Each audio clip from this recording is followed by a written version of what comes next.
So you're the first lady hairdresser to get an MBE. How does that feel? It feels amazing, actually, and when I won British Hairdresser of the Year the first time and then got it again, I didn't think anything could actually beat that. But when I was sent a letter actually last November and awarded this for my services to the hairdressing industry, it takes it to a totally different level. So I was absolutely honoured, and again the First Lady, so I don't want to be the First Lady President in America, but the First Lady for this, First Lady for British Hairdresser of the Year is fantastic, so yeah. Does it tell you about a specific achievement, why you've received the award, or is it just general services to hairdressing?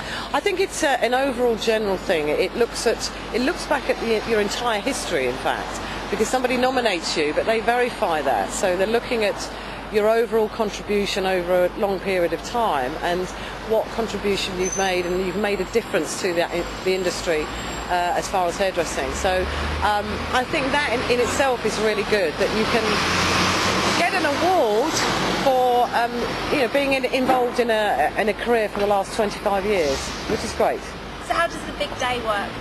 The big day, well, basically you get there about 10 o'clock.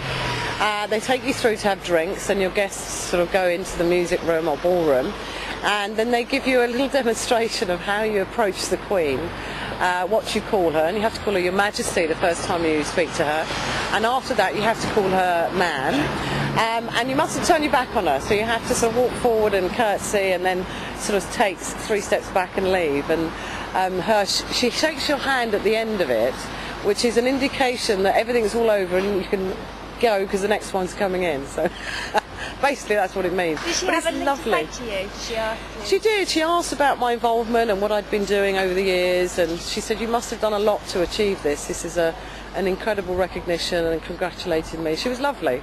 Very diddy, tiny little thing she is, but I was so pleased it was her, because I know that she's sort of taking a back seat now with a lot of her engagements, so it was great that she was there today. What would your advice be to anyone that's looking at you and thinking, oh, I want to be the next Beverly C? My advice to anyone who wants to be Beverly C is really, you have to really love your career and love all the aspects of it, but it's about not being afraid to go forward or afraid to take the next step and get involved in international work or show work. There's a lot of people out there that will help you evolve to create your name in the industry, and you strive and just set small goals and not big goals, because if you don't achieve them you feel like you're failing all the time. Just enjoy the journey all the way through. And what's next for you? What's next for me? What's next for me after this? Great big party, first of all, is next for me.